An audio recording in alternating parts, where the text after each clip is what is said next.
নিজের মা শাহিনা বেগমকে কান্না করতে দেখে তার বড় মেয়ে ঝুমুর অশ্রুসিক্ত চোখে ধীরে ধীরে তার মা শাহিনা বেগমের দিকে এগিয়ে গেল। শাহিনা বেগমের পাশে বসে তার বড় মেয়ে ঝুমুর মাকে উদ্দেশ্য করে বলল, মা তুমি শান্ত হও, চাইলেও তো আব্বা আর ফিরে আসবে না কখনো, তার জন্য দোয়া করো যেন তার আত্মা শান্তি পায়। মেয়ের কথা শুনে শাহিনা বেগম মেয়ের মাথায় হাত বুলিয়ে দিয়ে কান্না করতে করতে মেয়েকে উদ্দেশ্য করে বলল, মারে তোর বাবা তো তোদের দুজনকে এতিম করে চলে গেল, তোদের এখন কি হবে সেটা ভাবতে ভাবতেই তো আমি কষ্ট পাচ্ছি রে মা। মায়ের কথায় ঝুমুর কিছুটা মন খারাপ করে, আবার তার মা শাহিনা বেগমকে উদ্দেশ্য করে বলল, মা তুমি চিন্তা করো না, আল্লাহ যা চাইবে তাই হবে। আর তুমি নূপুরকে নিয়ে চিন্তা করো না, আমি টিউশনি করে ওর আর তোমার খরচ চালিয়ে যেতে পারবো। বড় মেয়ের কথায় শাহিনা বেগম কিছুটা আশ্বাস পেলেন। এরই মাঝে শাহিনা বেগমের ছোট মেয়ে নূপুরও দৌড়ে তার মায়ের কাছে চলে আসলো। শাহিনা বেগম তার দুই মেয়েকে জড়িয়ে ধরে মাথায় হাত বুলিয়ে দিচ্ছেন। শাহিনা বেগমের স্বামী হাসানাত সাহেব একদিন পূর্বেই হার্ট অ্যাটাক করে মৃত্যুবরণ করেছেন। হাসানাত সাহেবের মৃত্যু শোক তার পরিবার এখনও কাটিয়ে উঠতে পারেনি। একদিন দুপুরে শাহিনা বেগম ভারাক্রান্ত মন নিয়ে তার বড় মেয়ে ঝুমুরের রুমে প্রবেশ করলেন। ঝুমুর তখন তার ছোট বোন নূপুরকে পড়াশোনা করাচ্ছিল। মাকে মন খারাপ করে নিজের রুমে প্রবেশ করতে দেখে ঝুমুর বলল, কি হয়েছে মা, মন খারাপ কেন তোমার, কিছু বলবে? ঝুমুরের মা শাহিনা বেগম কাঁপা কাঁপা গলায় মেয়ের কথার জবাবে বলল, মা ঘরের বাজার শেষ হয়ে গিয়েছে, রান্না করার মতো সবজি নেই, ফ্রিজও খালি, আলু ছাড়া ঘরে আর কিছুই নেই, তোর কাছে কি বাজার করার মতো টাকা হবে রে মা? মায়ের কথায় ঝুমুরের চেহারায় চিন্তার ছাপ দেখা দিল। মা আমার কাছে তো টাকা নেই, আর তাছাড়া এই মাসে টিউশনি করাচ্ছি মাত্র 15 দিন হলো, এখনই কিভাবে বেতন পাবো বলো মা? আচ্ছা মা, তবুও কাল আমি আমার স্টুডেন্টের মায়ের কাছে বলে দেখি, যদি কিছু অগ্রিম টাকা দেন তিনি আমাকে। তুমি বরং আজ আলু ভর্তা করে ফেলো মা, সেটা দিয়ে না হয় কষ্ট করে খেয়ে নেব আজ।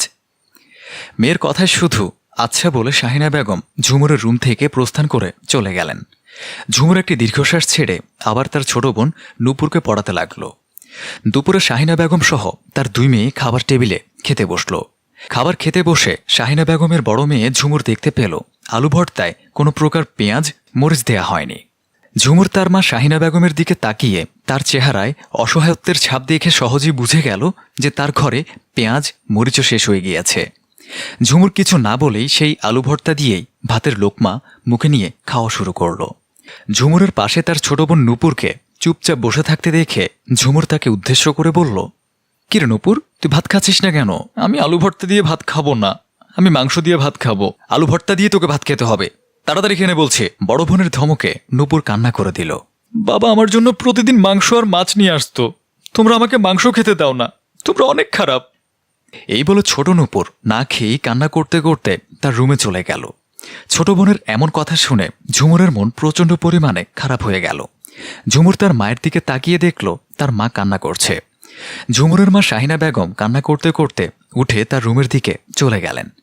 ঝুমুর এক প্রকার জোরপূর্বক খাওয়া শেষ করে উঠে চলে গেল। পরদিন ঝুমুর বাসায় ফিরল হাতে একটি বাজারের ব্যাগ নিয়ে। ঝুমুরের মা শাহিনা বেগম তার মেয়ের দিকে এগিয়ে এসে বলল, কিরে মা তোর হাতের ওই ব্যাগে কি এনেছিস? ঝুমুর একটা মুচকি হাসি দিয়ে তার মাকে বলল, মা আসার পথে বাজার থেকে মাংস কিনে নিয়ে আসলাম, আর বাজার করে নিয়ে এসেছি, নাও এগুলো তাড়াতাড়ি রান্না করো, অনেক বেলা হয়ে গিয়েছে। মেয়ের কথায় শাহিনা বেগম অবাক হয়ে বললেন, এত বাজারে নিয়ে এসেছিস, তুই টাকা কোথায় পেলি মা? মা তোমাকে না বলেছিলাম আমার স্টুডেন্টের মায়ের কাছে কিছু অগ্রিম টাকা চাইব, তিনি অনেক ভালো মনের মানুষ, তাই অগ্রিম টাকা চাওয়ার পর তিনি আমাকে এই মাসের পুরো বেতনটাই দিয়েছেন, তা দিয়ে বাজার করে নিয়ে আসলাম। ছোট বোনটাকে কাল বকা দিয়েছি, খারাপ লেগেছিল অনেক, তাই ওর জন্য মাংস কিনে নিয়ে আসলাম। বলে ঝুমুর তার রুমে চলে গেল। শাহিনা বেগম দাঁড়িয়ে তার মেয়ের দিকে তাকিয়ে আঁচল দিয়ে নিজের চোখের কোণে জমে থাকা পানিটুকু মুছে রান্নাঘরের উদ্দেশ্যে চলে গেলেন। দুপুরে সবাই খাবার টেবিলে খেতে বসল। ঝুমুর খাবার মুখে দিতেই সে চিরচেনা রান্নার স্বাদের কথা মনে পড়ে গেল তার। ঝুমুরের বাবার মৃত্যুর পূর্বে তার মা যেমন স্বাদের রান্না করত, আজও ঠিক সেই পূর্বের মতোই স্বাদ হয়েছে রান্নায়। ঝুমুর তার ছোট বোন নূপুর আর তার মা শাহিনা বেগমের দিকে তাকিয়ে দেখল তারা দুজনেই বেশ তৃপ্তির সাথে খুশি মনে খাবার খাচ্ছে। ঝুমুরের বাবার মৃত্যুর পর আজ এই সেই দিন যেদিন পরিবারের সকলে আনন্দ সহিত একসাথে বসে খাবার খাচ্ছে। শুধু একটা চেয়ার ফাঁকা পড়ে আছে, সেটা হলো ঝুমুরের বাবার চেয়ারটা, যে চেয়ারে বসে সে খাবার খেত।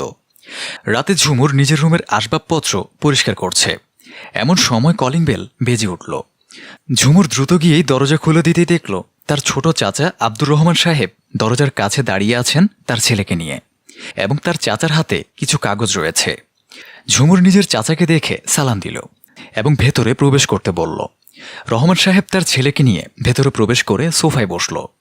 রহমান সাহেব ঝুমুরকে উদ্দেশ্য করে বলল, কিরে ঝুমুর, তোর মা কোথায়? তাকে ডেকে নিয়ে আয়। ঝুমুর বলল, চাচা, মা তো নামাজ পড়ছে, নামাজ শেষ হলে ডেকে নিয়ে আসছে। এরই মাঝে ঝুমুরের মা শাহিনা বেগম নামাজ শেষ করে নিজের রুম থেকে বাইরে এসে রহমান সাহেবকে বসে থাকতে দেখল। রহমান সাহেব শাহিনা বেগমকে দেখেই সালাম দিয়ে বললেন, ভাবি কেমন আছেন? আসলে কথা কাজে এসেছিলাম, আসুন আমরা বসে কথা বলি। শাহিনা বেগম এগিয়ে গিয়ে সোফায় বসলেন। শাহিনা বেগমের পিছেই তার বড় মেয়ে ঝুমুর এবং ছোট মেয়ে নূপুর এসে দাঁড়ালো। রহমান সাহেব শাহিনা বেগমকে উদ্দেশ্য করে বললেন, আসলে ভাবি একটু তাড়াতাড়ি চলে আসলাম, সম্পত্তির ভাগ বাটোয়ারার বিষয়ে আর কি। সম্পত্তির কথা শুনে শাহিনা বেগমের মন খারাপ হয়ে গেল। শাহিনা বেগমের পিছে দাঁড়িয়ে থাকা ঝুমুর তার মা শাহিনা বেগমের কাঁধে হাত রাখল। শাহিনা বেগম তার মেয়ে ঝুমুরের দিকে মলিন দৃষ্টিতে তাকালে ঝুমুর তাকে প্রশ্ন করল, মা, এই বাড়িটা থেকে আমাদের বের করে দেয়া হবে? মেয়ের কথায় শাহিনা বেগম কিছু না বলেই মাথা নিচু করে ফেললেন। শাহিনা বেগম নীরব গলায় রহমান সাহেবকে উদ্দেশ্য করে বললেন, সবকিছু এত দ্রুত না করলে হতো না? কি যে বলেন ভাবি, সম্পত্তির ব্যাপার যত দ্রুত শেষ করা যায় ততই ভালো। এই নিন, দলিলে স্বাক্ষর করে দিন। বলে রহমান সাহেব দলিল এগিয়ে দিলেন শাহিনা বেগমের দিকে। শাহিনা বেগম আর কিছু না বলেই মন খারাপ করে দলিলে স্বাক্ষর করা শুরু করলেন। রহমান সাহেব আবার বললেন, ভাবি একবার পড়ে নিলেন না দলিলটা? শাহিনা বেগম ভারাক্রান্ত গলায় বললেন, পড়ে আর কি হবে, এই নে ঝুমুর, সাইন করে দে এখানে। এই বলে দলিলটা নিজের মেয়ে ঝুমুরের দিকে এগিয়ে দিলেন শাহিনা বেগম। ঝুমুর তার মায়ের হাত থেকে দলিলটা নিয়ে পড়া শুরু করল। দলিলটা কিছুক্ষণ পড়ার পরেই ঝুমুরের চেহারায় খুশির ঝলক দেখা দিল। ঝুমুর তার মাকে উদ্দেশ্য করে বলল, মা, তুমি এটা পড়নি? চাচা তো এই বাড়িটা আমাদের নামে লিখে দিয়েছে, এই দেখো মা। এটা বলে ঝুমুর দলিলটা তার মায়ের দিকে বাড়িয়ে দিল। শাহিনা বেগম দলিলটা পড়ে অবাক হয়ে তাকালো রহমান সাহেবের দিকে। রহমান সাহেব হাসতে হাসতে বললেন, বাবা মারা যাওয়ার পর ভাইজান ছোটবেলা থেকেই আমাকে লালন পালন করে বড় করেছে। বাবার থেকে পাওয়া এই বাড়িটা সহ সব সম্পত্তির কথা ভাইজান আমাকে বলেছিল। সেই বাবার সমতুল্য বড় ভাইয়ের এতিম দুটো মেয়েকে আমি তাদের অধিকার থেকে বঞ্চিত করি কিভাবে বলুন ভাবি? আর তাছাড়া এখন থেকে ঝুমুর আর নূপুরের যাবতীয় ভরণ পোষণের দায়িত্ব আমি বহন করব, যেভাবে বড় ভাই আমার দায়িত্ব বহন করেছিল। রহমান সাহেবের এমন কথায় শাহিনা বেগমের চোখ দিয়ে খুশির অশ্রু ঝরতে লাগল। তিনি তার দুই মেয়েকে কাছে টেনে নিলেন। সবাই অনেক খুশি হল। এই গল্প সাধারণত ঘটে না। বাংলাদেশের অধিকাংশ নারী তাদের সম্পত্তির অধিকার পায় না, অথচ হওয়া উচিত ঠিক এই গল্পের মতো। আসুন নারী পুরুষ অধিকার সমতার সপক্ষে, তাহলে আমাদের এই দেশটা হবে সুন্দর এবং নিরাপদ। ভাবি সুরাইয়া ঘরের কোনো কাজই করেন না, শুয়ে বসে শুধু মোবাইল নিয়ে ব্যস্ত থাকেন সারাদিন। জামাল মিয়া বিছানায় বসে তার ছেলের বউ সুরাইয়াকে ডাকছেন, বোমা, বোমা। শ্বশুরের ডাক শুনতে পেয়ে মোবাইল ব্যবহারে যেন বিঘ্ন ঘটল সুরাইয়ার। রাগান্বিত ভাবি বিছানা থেকে উঠে শ্বশুরের রুমে গেল। কি হয়েছে বাবা, এত চিল্লাচ্ছেন কেন? আপনার জন্য কি সুস্থ মতো ফোনে কথা বলতেও পারবো না? তা হয়েছেটা কি একবার বলেন তো। ভাবির চিল্লাচিল্লির শব্দ শুনে রান্নাঘর থেকে ছুটে এসে দরজার কাছে দাঁড়ালো রূপা। বোমা, কয়েকদিন ধরে আমার না খুব মাংস খেতে ইচ্ছে করছে। সাজিদকে কি একটু বলবে বাজার থেকে মাংস নিয়ে আসতে? মাস শেষে বাসা ভাড়া, আপনার ওষুধ, সংসারের খরচ সবকিছু মিলিয়ে আপনার ছেলের অনেক টাকা চলে যায়, সেটা আপনি জানেন না বাবা? বাজারে মাংসের দাম অনেক বেশি, যে দাম দিয়ে মাংস কিনবে সেই দামে 3 দিনের শাকসবজি কেনা যায়। জামাল মিয়া ছেলের বউয়ের কথা শুনে মন খারাপ করেই বলল, থাক বৌমা, ছেলেটার কষ্টের টাকা খামাখা খরচ করে মাংস আনার দরকার নেই। সুরাইয়া ভ্রুকুচকে শ্বশুরের রুম থেকে বের হয়ে গেল। রূপা সম্পূর্ণ ঘটনাটি দরজার কাছে দাঁড়িয়ে থেকে দেখছে। ভাবির এমন আচরণে বাবা যে কষ্ট পেয়েছেন সেটা ঠিকই বুঝতে পেরেছে রূপা। বাবার জন্য তারও খারাপ লাগলো। অসুস্থ বাবার কাছে গিয়ে বসলো রূপা। থাক বাবা, কষ্ট পেও না তুমি, তোমার জন্য সেমাই বানিয়ে আনি বাবা। না রে মা, কষ্ট পাইনি। বোমা তো ঠিকই বলেছে, একটু হিসেব করে চলা উচিত। মা বেঁচে থাকলে তোমার আদর যত্নের কোনো কমতি থাকতো না। তোর মা বেঁচে নেই তো কি হয়েছে? আমার মা তো বেঁচে আছে আমার খেয়াল রাখার জন্য। জানিস মা, তোর ভেতরে আমি তোর মায়ের রূপটা দেখতে পাই সব সময়। এই এই আমি তোমার সাথে এখানে বসে গল্প করছি, ওদিকে চুলায় আমার ভাজি পড়ে গেল বোধহয়। আমি এখন যাই বলে রূপা দৌড় দিল রান্নাঘরের দিকে। জামাল মিয়া বসে বসে ভাবছেন তিনি মরে গেলে কি হবে মেয়েটার, কার কাছে থাকবে মেয়েটা। মাটা মারা যাওয়ার পর এমনি এই মেয়েটার ভোগান্তির শেষ নেই। না জানি আমাকে হারালে হয়তো পথে নামতে হবে ওর। বিকেল 5টায় অফিস থেকে বাসায় আসলো সাজিদ সাহেব। ফ্রেশ হয়ে সোফায় বসলো টিভি দেখার জন্য। রূপা, আমার জন্য এক কাপ চা নিয়ে আয় তো। আসছি ভাইয়া। চা তৈরি করে ভাইয়ের জন্য নিয়ে এসে দাঁড়ালো রূপা। এই যে ভাইয়া, তোর চা। হ্যাঁ, রাখ এখানে। রূপা চা রেখে দাঁড়িয়ে আছে। সাজিদ সেটা লক্ষ্য করে রূপাকে বলে, কি দাঁড়িয়ে আছিস কেন, কিছু বলবি? না আসলে ভাইয়া, কালকে তো শুক্রবার, তোর অফিসও বন্ধ। বাজার থেকে 1 কেজি মাংস এনে দিবি? টাকা আমি দিব, তোর খরচ করতে হবে না, আমার জমানো টাকা আছে। কেন টাকা তোকে দিতে হবে কেন? না ভাইয়া, আসলে বাবার খুব ইচ্ছে করছে মাংস খাওয়ার। ভাবিকে বলেছিল, ভাবি বাবাকে বলল মাংসের দাম নাকি বাজারে অনেক বেশি, আর বাবাকে বলল একটু হিসেব করে খরচ করতে। বোনের মুখে ঘটনাটা শুনে সাজিদ সাহেব একটু অন্যমনস্ক হয়ে বললেন, আচ্ছা তুই এখন যা, সেটা পরে দেখা যাবে। ভাইয়ের এমন উত্তরে রূপা আশাহত হয়ে মন খারাপ করে চলে গেল তার কাজে। রাতে ঘুমানোর জন্য প্রস্তুত হচ্ছে সাজিদ। এমন সময় তার স্ত্রী সুরাইয়া তার কাছে এসে বলল, এই শোনো না, একটু কথা আছে। কারা আসবে? তোমার শাশুড়ি আর তোমার আদরের শালাশালি। ও আচ্ছা, ভালো তো। শোনো, আমি লিস্ট করে দিচ্ছি, সকালে তাড়াতাড়ি বাজারে গিয়ে টাটকা দেখে মাংস, মাছ আর যা যা লাগে এগুলো এনে দিবা। আচ্ছা ঠিক আছে। পরদিন সকালে সাজিদ সাহেব বাজার থেকে বাজার নিয়ে আসলেন এবং তার বোন রূপাকে ডাক দিলেন। শোন, আজকে বাসায় মেহমান আসবে, এখানে যে বাজারগুলো আছে এগুলো রান্না করে ফেল চট জলদি। বাজারের ব্যাগের ভেতরে একবার নজর দিল রূপা। বাজার দেখার পর কিছু একটা বলতে যাবে রূপা। কিন্তু ভাইয়া। তোকে যেটা করতে বলেছি তাড়াতাড়ি সেটা কর। আচ্ছা ভাইয়া। মাথা নিচু করে চলে গেল রূপা। বাসা ভর্তি মেহমান। সাজিদ সাহেব, তার স্ত্রী সুরাইয়া, তার শাশুড়ি, শালাশালিরা সবাই টেবিলে বসেছে খাবার খেতে। ডাইনিং টেবিলে খাবার ঢাকনা দিয়ে ঢাকা রয়েছে। ঢাকনা উঠিয়ে সবার প্লেটে তরকারি পরিবেশন করছে রূপা। তরকারির দিকে চোখ পড়তেই শাশুড়ি শালাশালি যেন মুখটা একটু ছোট করে নিল। প্লেটের দিকে চোখ বড় বড় করে তাকিয়ে আছে সুরাইয়া। কিরে রূপা, এগুলা কি দিয়েছিস? যা মাংস নিয়ে আয়। খাওয়া চালিয়ে যাওয়া অবস্থায় সাজিদ সাহেব তার স্ত্রীকে উত্তর দিলেন, মাংস নেই। মানে? বাজারে মাংসের দাম অনেক বেশি। যে টাকা দিয়ে মাংস কিনতাম সে টাকা দিয়ে ছোট ছোট পুঁটি মাছ, কচু শাক, করলার ডাল এগুলো নিয়ে আসছি। তুমি তো জানোই যে হিসেব করে চলতে হয় একটু। সুরাইয়ার স্বামীর মুখে এরকম কথা শুনে বুঝতে পেরে যান যে শ্বশুরের সাথে খারাপ ব্যবহার করায় তার স্বামী ইচ্ছাকৃতভাবে এই কাজটি করেছেন। তাই তিনি মাথা নিচু করে রাখলেন। সাজিদ সাহেব আবারও বলে উঠলেন, কি একটু অবাক হচ্ছ তুমি, তাই না? অবাক একটু হওয়ারই তো কথা। এত কম দামে সব বাজার নিয়ে আসছি তোমার পরিবারকে আপ্যায়ন করব বলে। কি খারাপ লাগছে তোমার? মনে আঘাত পেল? এরকম খারাপ আমারও লেগেছে যখন রূপার কাছ থেকে জানতে পারলাম যে আমার অসুস্থ বাবা তোমার কাছে মাংস খাওয়ার ইচ্ছে পোষণ করেছে, আর তুমি তাকে বলেছো হিসেব করে চলতে। অর্থ রোজগার করি আমি, কার জন্য করি, কার জন্য সঞ্চয় করি? আমাদের সন্তানদের জন্যই তো, নাকি? যেন ভবিষ্যতে তারা সুন্দর একটা জীবনযাপন করতে পারে। যুবক বয়সে তেমনি আমার বাবাও কষ্ট করেছিল, আমাদের জন্য অর্থ রোজগার করেছিল আমাদের লালন পালন করার জন্য। আর আজ আমার বাবা বৃদ্ধ বয়সে ছোট্ট একটা ইচ্ছের কথা প্রকাশ করেছে, সেটা কি পূরণ করতে পারবো না আমি? তাহলে কিসের সন্তান হলাম আমি? তোমার পরিবারকে তুমি আপন মনে করে আমাকে মাছ মাংস দামি সব বাজারের লিস্ট ধরিয়ে দিলে, অথচ আমার বাবাকে আপন মনে করে আমার কাছে একটি বারও বললে না যে বাবা মাংস খাবে, তার জন্য বাজার থেকে মাংস এনে দাও। আমার বাবা মানে তোমার বাবা, এই কথা সবসময় মেনে চলবে। দেখবে তাদের দোয়ায় জীবনে সুখী হতে পারবে খুব। সাজিদ সাহেবের কথা শুনে সুরাইয়া নিজের ভুলের জন্য অনুতপ্ত হলো। ঘরে বৃদ্ধ শ্বশুর শাশুড়ি থাকলে তাদের সেবা যত্ন করুন। তারা দুনিয়ায় সাময়িক মেহমান, অন্তত জীবনের শেষ সময়টুকুতে তারা আদর যত্ন পেয়ে যেন মৃত্যু বরণ করতে পারে। 1 মাস ধরে পুরবী ও সুরভি দুপুরে একবেলা খেয়ে দিন কাটাচ্ছে। লজ্জায় তাদের বাবার কাছে বলতেও পারছে না যে সৎমা সালমা বেগম ওদের খাবার দেয় না ঠিকঠাক মতো। আর তাছাড়া প্রবাসী বাবার কাছে এসব বলার সুযোগও নেই দু বোনের। বাবা সপ্তাহে 1 দিন ওদের সাথে কথা বলে, আর তখন সালমা পাশে দাঁড়িয়ে থাকে। ভয়ে ওরা দুজন নিজেদের বাবাকে কিছুই বলে না। আজ পূরবীর খুব খিদে পায়। সন্ধ্যা হতেই পূরবীর মনে হয় দুনিয়ার সব খিদে যেন আল্লাহ তাকেই দিয়ে দিয়েছেন।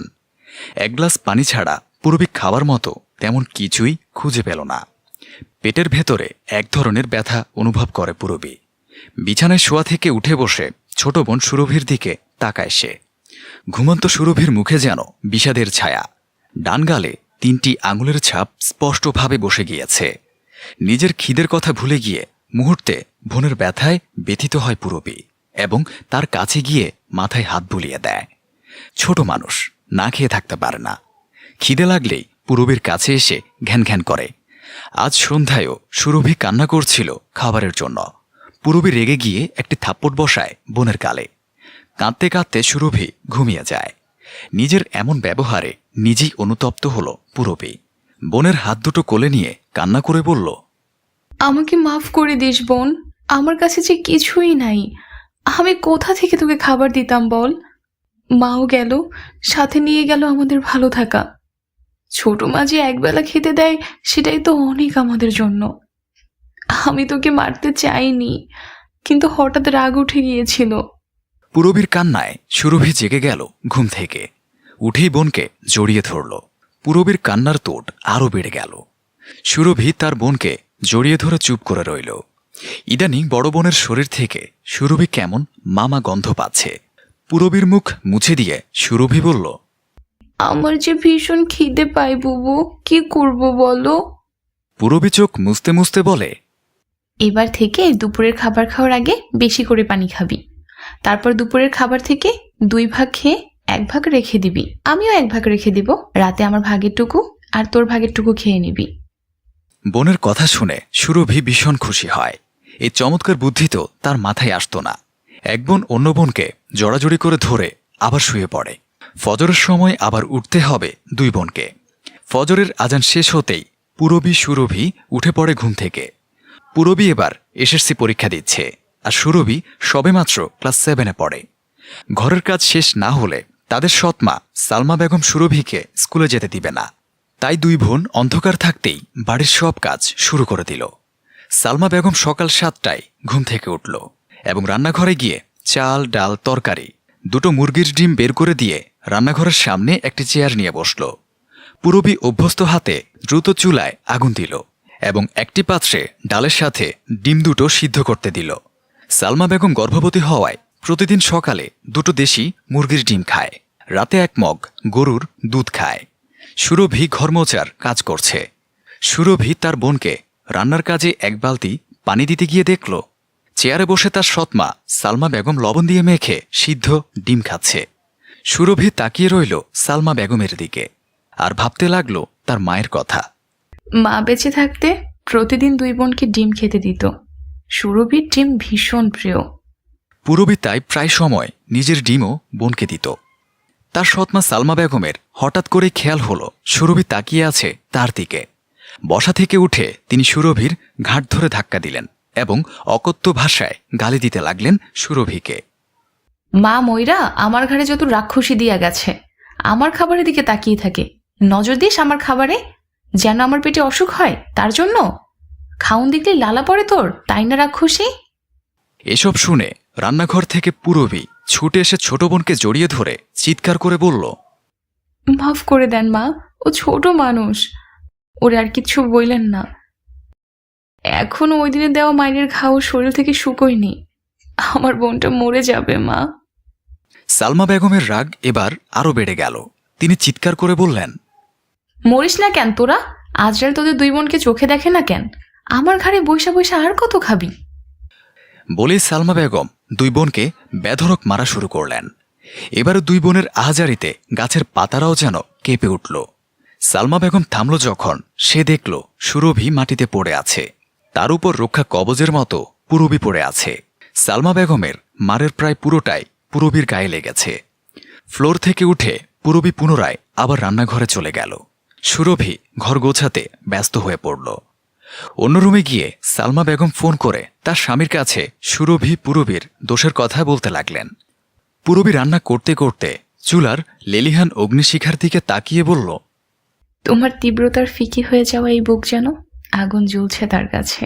বাবা মরে গেলে তো মা বদলে যায় না, তবে মা মরে গেলে বাবা কেন বদলে যায়? সুরভি তার হাতের কাজ শেষ করে স্কুলের জন্য রেডি হতে চলে গেল। স্কুল ড্রেস পরতে গেলেই সুরভি বিড়ম্বনার শিকার হয়। এ ড্রেসটা ভীষণ পুরনো হয়ে গেছে।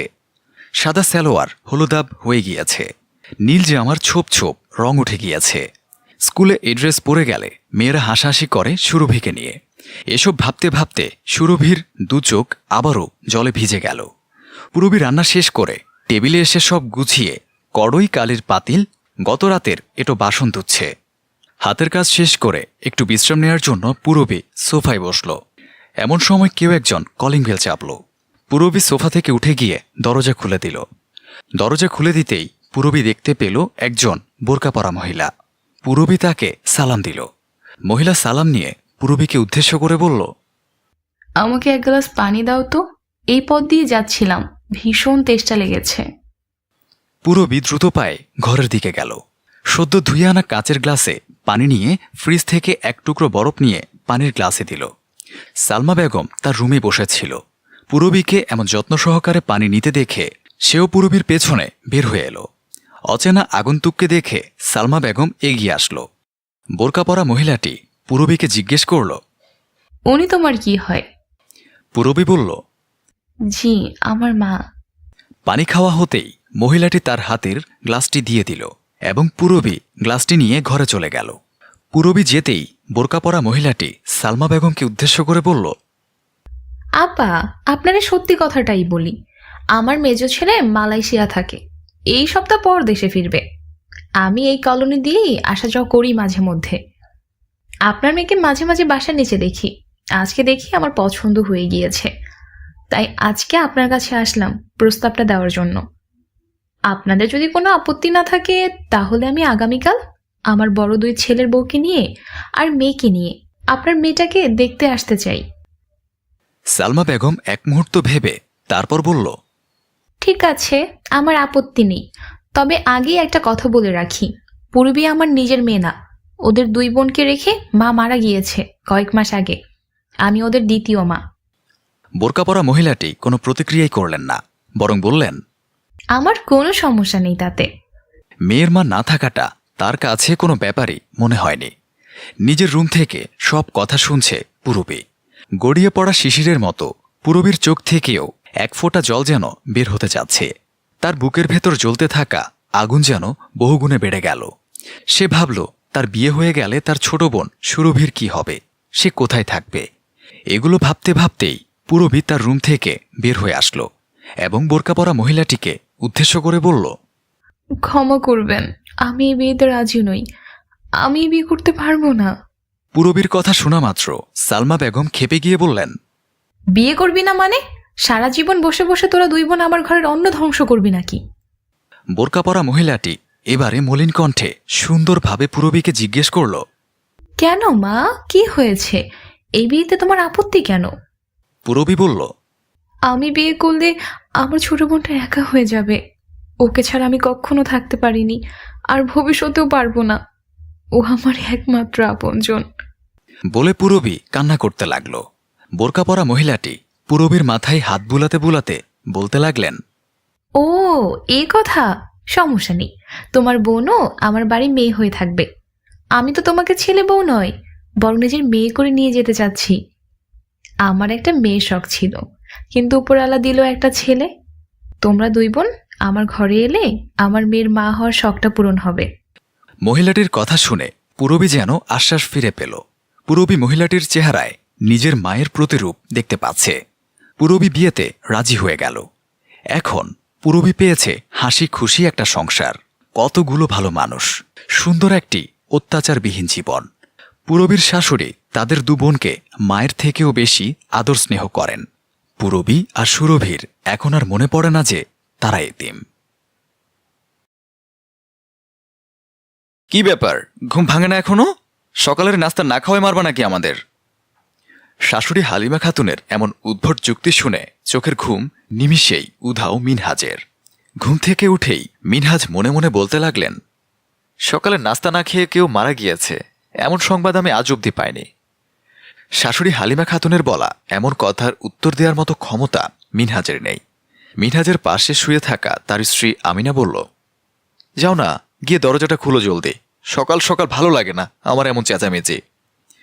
মিনহাজ সাহেব ছট করে বিছানা ছেড়ে উঠে গিয়ে দরজা খুলে শাশুড়ি হালিমা খাতুনের মুখপানে তাকিয়ে একটু হেসে বলল, আম্মা, ও তো রাতে দেরি করে ফিরেছে, তাই রাতে দেরি করে ঘুমিয়েছিলাম। দোষ তো সব আমার। এমন একটা সন্তান জন্ম দিয়েছি যে দিনরাত খেটে বেড়ায়, সংসার চালায়, আর তোমার মতো একজন ছেলেকে। থাক, আর কিছু বললাম না, যাও গিয়ে কাজ করো। আমি না অফিসে যাওয়ার আগে নাস্তা রেডি করো।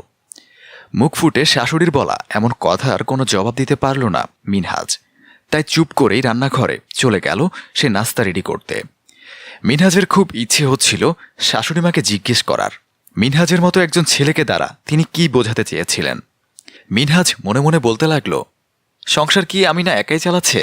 গত 4 বছর আমি যে ঘরের সমস্ত কাজকর্ম, রান্না থেকে শুরু করে একেবারে ঝাড়ু মোছা সব করে আসছি, সেটাকে কি কাজ বলে না? এটা কি সংসারের মধ্যে পড়ে না? নাকি তারা আমাকে মানুষ মনে করে না বলে এই কাজগুলোকেও কাজ মনে করে না? নিজের ইচ্ছে শক্তিকে দমন করে কাজে মনোযোগী হলো মিনহাজ। বেশ কয়েকদিন যাবৎ সকাল সকাল মিনহাজের ঘুম থেকে উঠা হয়ে ওঠে না। রাতে দেরি করে ঘুমোতে হয় তাকে আমিনার অপেক্ষায়। রাতের 1টা কি 1:30 নাগাদ চলমান থাকে এই অপেক্ষা। অফিসে কাজের প্রেশার বেশি, তাই রাতে দেরি করেই বাড়ি ফেরে আমিনা। সবাইকে নাস্তা করানোর পরে মিনহাজের খাবারের সময়টা হয়। ঠিক তখনই 6 বছরের মেয়েকে নিয়ে ব্যস্ত হয়ে পড়ে মিনহাজ। মেয়েকে খাবার খাওয়ানো, পরিপাটি করে সাজিয়ে দেয়া সব কাজই করতে হয় মিনহাজের। একদিন মিনহাজ বসে বসে ভাবছে, আমার জীবনটা তো এমন ছিল না, আমি তো এমন জীবন চাইনি। আজ আমার পারিবারিক কোনো ভীতি নেই বলে, শিক্ষাগত যোগ্যতা কম বলে, সহায় সম্পত্তি বাবা মা নেই বলে আমাকে ঘর জামায় থাকতে হচ্ছে। এর থেকে বোধহয় চাকরের জীবনটা অনেক শান্তিময়। না, এমন হলে চলে না। যখন শ্বশুর শাশুড়ির কাছ থেকে কোনো সম্মান পাচ্ছি না, তখন আমার আত্মসম্মানবোধটা জেগে ওঠা দরকার। সিদ্ধান্ত এটাই, আমিও চাকরি করব, যে কোনো চাকরি। রাতে আমিনা বাসায় ফিরলে তাকে জানালাম বিষয়টা। আমি চাকরি করতে চাই, যে কোনো ছোটখাটো একটা চাকরি পেলেই হবে। মিনহাজের চাকরির কথা শুনে আমিনা ভ্রুকুচকে বলল, তুমি কেন জব করবে? এমনটা তো কথা ছিল না। আমাদের তো বিয়েটা হয়েছে এই শর্তে যে তুমি কোনো জব করতে পারবে না। আমার বাবার অ্যাকাউন্টেও পর্যাপ্ত পরিমাণ টাকা রয়েছে, তার উপর প্রতি মাসে বাড়ি ভাড়া পাচ্ছে। আমাদের তো টাকার প্রয়োজন নেই। তুমি জব করতে পারবে না। যে শর্তে বিয়েটা হয়েছে সেই শর্ত যদি ভঙ্গ করো, তাহলে বাড়ি ছেড়ে চলে যেতে পারো। আমিনার কথা শুনে মিনহাজ মাথা নিচু করে ফেলে, কারণ সে ভালো করে জানে যে তার পক্ষে এটা অসম্ভব। এই বাড়ি ছেড়ে যাবার মতো কোনো জায়গা তার নেই। সারাদিন সংসারের কাজ সামলে মিনহাজ যখন ক্লান্ত দেহটাকে একটু বিশ্রাম দিতে বিছানায় গা এলিয়ে দিল, তখনই তার শাশুড়ি হালিমা খাতুন এসে বলতে লাগলেন, কি ব্যাপার, এখন আবার বিছানায় শুয়ে পড়লা কেন? দুপুরের খাবার কি রাতে খাওয়াবা? ঘর ঝাড়ু মোছা দাও না আজ কতদিন? কি বলেন মা, আমি তো প্রতিদিন ঘর ঝাড়ু মোছা দিচ্ছি। হয়েছে হয়েছে, কি ঝাড়ু মোছা দিচ্ছ তা তো দেখতেই পাচ্ছি। উঠে গিয়ে আগে ভাত বসাও, রাতের ভাত তো এখনো রয়ে গেছে, পানিটাও দিয়ে গেলে না। এই যে ভাতগুলো নষ্ট করো, টাকার মায়া হয় না? এত কষ্ট করে চাকরি করে টাকা উপার্জন করছে আমার মেয়েটা, এটাও কি তোমার সহ্য হয় না? নাকি ওর কষ্টের মূল্য নেই তোমার কাছে? মিনহাজ অত্যন্ত মলিন কণ্ঠে বলল, কি বলেন মা, ওর কষ্টের মূল্য থাকবে না কেন? ওর কষ্টের মূল্য আছে বলেই তো আমি ঘরের সমস্ত কাজ করে দিচ্ছি। আমিনা রাতে বাড়ি ফিরে ওর খাবারটা না খেয়েই ঘুমিয়ে পড়েছিল, এতে আমি কি করব? মিনহাজের শাশুড়ি তাকে ধমক দিয়ে বললেন, মুখে মুখে তর্ক করবা না, এটা আমার একদমই পছন্দ না। যাও গিয়ে ভাত বসাও, কম বসাবা, যেটা বাকি আছে আমি পানি দিয়েছি, ওইটা তুমি খাবা। এই বলে মিনহাজের শাশুড়ি হালিমা খাতুন রুম থেকে চলে গেলেন। যাবার আগে নিম্ন স্বরে বলে গেলেন, পরকে ঘরে জায়গা দেওয়াটাই ভুল, একেবারে মাথায় উঠে বসে। মিনহাজ মনে মনে বলছে, না আর সহ্য হচ্ছে না, কোনোভাবেই আমি এটা মেনে নিতে পারছি না। এতটা অসম্মান আমি কোনোভাবেই মেনে নিতে পারবো না। এত কষ্ট করে যদি একটু সম্মান দিতে না জানে আমায়, তাহলে এই বাড়িতে থাকা আমার পক্ষে সম্ভব না। আজ আমি না বাসায় আসুক, ওর সঙ্গে এই বিষয়টা নিয়ে কথা বলবো। হয় আমাকে নিয়ে অন্য কোথাও থাকবে, আর না হয় আমি বাসা ছেড়ে চলে যাব। আজ আমি না বাসায় ফিরেছে রাতের 1:40-এ। এসেই ওয়াশরুমে চলে গিয়েছে শাওয়ার নিতে। মিনহাজ অনেকটা সাহস সঞ্চয় করে নিল। আমিনের সাথে কথা বলার আগে 10 বার ভেবে চিনতে বলতে হয়, কেননা মিনহাজের বলা প্রতিটা কথার বাঁকা উত্তর দিতে ওস্তাদ আমিনা। শাওয়ার শেষে যখন ঘুমানোর প্রস্তুতি নিচ্ছে আমিনা, তখন মিনহাজ ভীত কণ্ঠে বলল, রাতে খাবে না? না, খেয়ে এসেছি। জলদি ঘুমিয়ে পড়ো, আর দরজাটা খোলা রাখো, যাতে করে সকালে মা এসে শুধু তোমার ঘুমটা ভাঙায়, আমারটা না। তোমাকে কিছু কথা বলতে চাচ্ছিলাম, সারাদিন তো সময় হয় না তোমার সঙ্গে কথা বলার। এখন সময় নেই আমার কথা বলার, তুমি ঘুমিয়ে পড়ো, কাল সকালে শুনবো। মিনহাজ এবার বলল, সারাটা দিন তুমি অফিস করো, ইদানিং রাতেও দেরি করে ফিরছো বাসায়, আমার সঙ্গে ভালো করে দুইটা কথা বলতে পারো না? আমিনা মিনহাজকে ধমক দিয়ে বলল, তোমার জন্য কি আমি ঘুমাতেও পারবো না এখন? আমিনার ধমক শুনে মিনহাজের মস্তিষ্কে গুছিয়ে রাখা কথাগুলো সব ওলট পালট হয়ে গেল। তাই মিনহাজও কিছুটা ধমকের স্বরে আমিনাকে বলল, দেখো রোদেলা, আমি তোমার স্বামী হই, এতটুকু সম্মান তো তুমি আমাকে করতে পারো। ঘর জামাই হয়েছি বলে কেউ সম্মান করবে না? সারাটা দিন গরুর মতো খেটে যাচ্ছে, কিছুই যেন কারো চোখে পড়ছে না। কেন, আমাকে কি মানুষ মনে হয় না? আমার কি কোনো চাওয়া পাওয়া নেই? আমি আর এই বাসায় থাকবো না, হয় অন্য কোথাও চলো, আর নয়তো আমি অন্য কোনো ব্যবস্থা নিব। আমিনা এবার ন্যাকা কণ্ঠে বলতে লাগলো, কি ব্যবস্থা নিবে তুমি শুনি? বাড়ি থেকে চলে যাবে? যাও না, এক্ষুনি যাও, কে আটকে রেখেছে তোমাকে? ঘর জামাই হয়েছ, ঘর জামের মতো থাকবে। তুমি সব জেনে শুনে বুঝে বিয়েটা করেছিলে, তুমি কোনো চাকরি করবে না, ঘরেই থাকবে, দরকার হয় ঘরের কাজ করবে। শর্তটা কি ভুলে গিয়েছো? এখন যদি শর্ত ভঙ্গ করে চলে যেতে চাও, তাহলে কাবিননামায় দেয়া 10 লক্ষ টাকা দিয়ে তারপর বাড়ি থেকে যাবে। কথাগুলো বলেই উল্টো দিকে মুখ ঘুরিয়ে শুয়ে পড়ল আমিনা। মিনহাজ মনে মনে ভাবতে লাগলো, কোথায় পাবো আমি এত টাকা? আর যদিও টাকা পরিশোধ করি, বাড়ি ছেড়ে যাব কোথায়? কে জায়গা দিবে আমায়? বিয়ের আগে ভেবেছিলাম আমিনার মতো পরিবারের ঘরজামাই হয়ে থাকলে শুধু শান্তি আর শান্তি। এই শান্তি যে অশান্তিতে রূপান্তরিত হয়ে যাবে এত অধিক পরিমাণে, এতটুকু বোধ যদি আমার মধ্যে থাকতো, তাহলে কি আমি আর ঘরজামাই হওয়ার শর্তে রাজি হতাম? কার কাছে বিচার চাইবো আমি? কাকে বোঝাবো আমার মনের ব্যথা? পরের দিন মিনহাজের ছোট মেয়েটা তার কাছে দৌড়ে এসে বলল, বাবা, আমি আইসক্রিম খাবো। মেয়ের কথার উত্তরে মিনহাজ বলল, এখন আইসক্রিম খেতে হবে না, টাকা নেই। তোমার বাবা তো আর টাকা কামায় না যে তোমাকে আইসক্রিম খাওয়াবে। মিনহাজের ছোট মেয়ে এবারে তার বাবাকে উদ্দেশ্য করে বলল, তুমি যে ঘর জামাই এটা আমি ভালো করেই জানি। আম্মু তো তোমার কাছে আমাকে খাওয়ানোর জন্য টাকা দিয়ে রেখেছে, আমার ভাগের টাকা তুমি খাবে কেন? আমার টাকা থেকেই আমাকে আইসক্রিম কিনে দাও। মেয়ের মুখে মিনহাজ এমন কথা শুনে তাজ্জব হয়ে রইল। 6 বছরের এই মেয়েটাও মাঝে মধ্যে মিনহাজকে মনে করিয়ে দেয় যে তার আত্মমর্যাদা কতটুকু।